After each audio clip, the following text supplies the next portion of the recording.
अभी हैं, तो क्या सोचा है सरकार ने, क्या नहीं, करेगा? ऐसा है, जो विभाग है और जो मेन ऑफिसेज है वो तो शिमला में ही रहेंगे। जैसे कमीशंस नए नए बन रहे हैं, जैसे जीएसटी कमीशंस है, रेरा है, और जो कमीशंस है उनको हम यहाँ से शिफ्ट करेंगे। जैसे अभी मैंने कहा कि शिमला को डीकंजेस्ट करना है। अगर मान लीजिए सीएम की गाड़ी ने जाना है तो इतनी लंबी लाइन लग जाती है, या ट्रैफिक जाम हो जाए तो 1.5 किलोमीटर तक लाइन लग जाती है। अब शिमला को हम कि सर्कुलर रोड को चौड़ा करने के लिए मैंने आदेश तो दिए हैं, लेकिन पहाड़ी क्षेत्र होने के कारण यहाँ की जो ट्रैफिक की समस्या बहुत बनी हुई है, और सुबह के समय तो अगर 4 किलोमीटर का सफर तय करना है तो 1 घंटे के करीब लग जाता है। तो जो ऑफिस शिफ्ट हो सकते हैं, जिनके लिए जगह सरकारी उसमें उपलब्ध है, उनको हम शिफ्ट करने के बारे में विचार रखती है सरकार। लेकिन उन जिन ऑफिस को भी शिफ्ट किया जाएगा, जैसे कि वन विभाग का, वाइल्ड लाइफ का ऑफिस शिफ्ट किया है, क्योंकि सबसे बड़ा पौंग डैम का जो सेंचुरी एरिया है वो रामसेर साइड, जो वर्ल्ड नोन साइट है, उसकी वाइल्ड लाइफ के विंग की जरूरत धर्मशाला थी, तो उस विंग को हमने शिफ्ट किया है।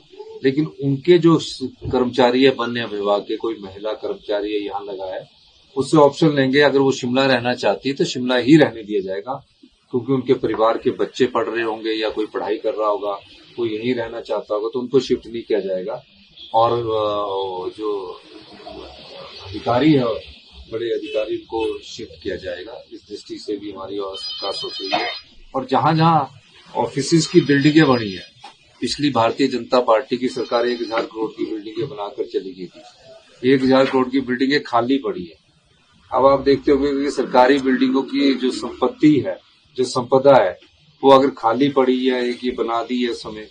अभी मैं पिछले दिनों जब बाई रोड वापिस आ रहा था तो ब्राड़ी घाट के पास एक टूरिज्म का ऑफिस है, वहां ट्रक खड़े हुए खाली पड़ी हुई है। तो ऐसी संपदा जो खाली पड़ी है, जिसमें करोड़ों रुपया खर्च कर दिया है, उसमें अगर धर्मशाला और मंडी में कहीं जगह होगी तो ऐसे ऑफिस शिफ्ट किए जाएंगे। और जो मेन ऑफिस या विभाग जो होते हैं, डिपार्टमेंट जो होते हैं, उनको शिफ्ट करने का कोई विचार नहीं है, और ना डिपार्टमेंटों को शिफ्ट किया जाएगा, और ना ही यहाँ से सरकारी कर्मचारियों को उतना शिफ्ट किया जाएगा। उनकी जगह दूसरे कर्मचारियों की नियुक्ति की जाएगी जो ऑफिस शिफ्ट होंगे, और जो कर्मचारी यहाँ रहना चाहते हैं वहाँ यहाँ रहेंगे। सर, पर्यटन के क्षेत्र में सर, क्योंकि पहलगाम हमले के बाद ये माना जा रहा था कि हिमाचल में टूरिस्ट जो है आएगा, लेकिन अभी तक टूरिस्ट यहाँ पर वैसा नहीं आ पा रहा है। गर्मियों का सीजन जो है वो टूरिस्ट सीजन चल रहा है। मैं सभी अपने देश के पर्यटकों से और देश के नागरिकों से कहना चाहूंगा कि जो भी हिमाचल प्रदेश घूमने आना चाहते हैं और यहाँ की साफ वायु का आनंद उठाना चाहते हैं, स्वच्छ वातावरण का आनंद उठाना चाहते हैं, हिमाचल प्रदेश में कोई ऐसी बात नहीं है। और जब ये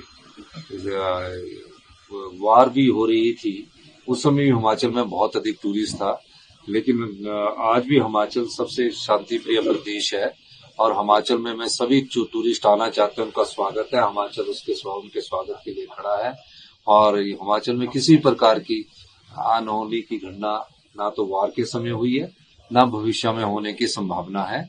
हम चाहते हैं सभी पर्यटक आए और यहाँ स्वच्छ वायु का आनंद ले, यहाँ की आबो हवा का लुत्फ उठाए, और यहाँ जो भी आना चाहते, चाहे बच्चे आना चाहते हैं, नए शादी वाले आना चाहते हैं या बुजुर्ग आना चाहते हैं, उनके लिए हिमाचल स्वागत के लिए तैयार है। सर, कानून व्यवस्था पे बहुत सवाल उठे हैं। देश के आह्वान किया केंद्र सरकार से। और 24 तारीख को मैं माननीय प्रधानमंत्री जी ने सभी राज्यों के मुख्यमंत्रियों की बैठक बुलाई है, और मैं पत्र लिखकर भी जो तुर्की से सेब, हिमाचल के सेब बागवानों को से परेशानी होती है, सस्ता सेब बेच दिया जाता है, हम चाहेंगे कि जो तुर्की से सेब आता है उसने हिमाचल के बागवानों को प्रभावित किया है, इस प्रकार के सेब के आयात पर प्रतिबंध लगाया जाए। इस मामले में मैं व्यक्तिगत तौर से प्रधानमंत्री जी से भी बात करूंगा, और निश्चित तौर पर एक चिट्ठी मैं प्रधानमंत्री जी को भी दूंगा कि हिमाचल प्रदेश जो कि